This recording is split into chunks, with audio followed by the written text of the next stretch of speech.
所罗门总理苏加瓦瑞昨天表示，与中国的安全协议已准备好签署，并否认所罗门允许中国在此太平洋岛国建立海军基地。根据上周泄露的草案，确定协议条款包括在中国岛国部署军事人员。值得注意的是，中国最近采取了一些措施来在西太平洋地区打击针对它的联盟的有效性。在此背景下，中国在所罗门群岛日益增加的存在令澳大利亚尤为担忧。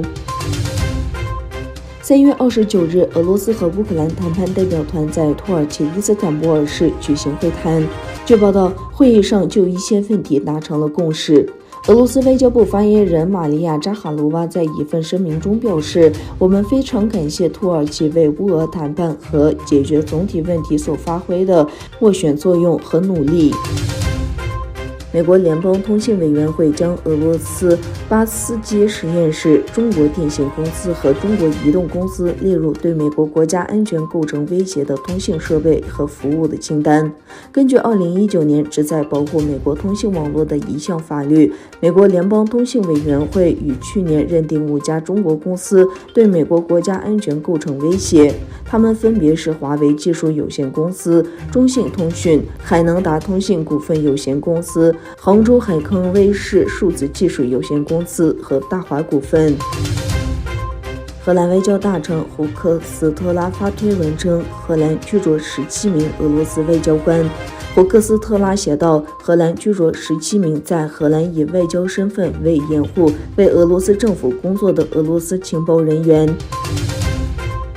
加拿大宣布将采购88架 F-35战斗机，以满足空军对新一代战斗机的需求。加拿大国防部长安妮塔·阿南德在与国家采购部长菲罗梅纳·塔西举行的新闻发布会上宣布，他们计划购买88架战斗机，并为此拨款了190亿美元。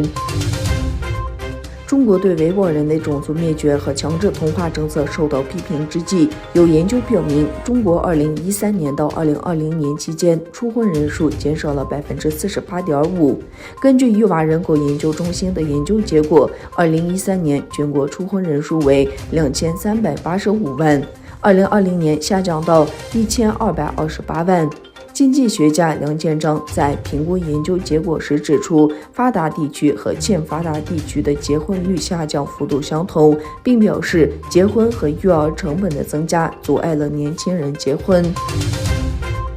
巴塞罗那主席拉波尔塔表示，在去年夏天允许梅西加盟巴黎圣日耳曼之后，巴萨对重新签下他没有兴趣。在巴黎圣日耳曼在冠军联赛中被淘汰后，梅西受到了一波批评。拉波尔塔还表示，在俱乐部目前的经济条件下，姆巴佩和哈兰德的转会并不适合。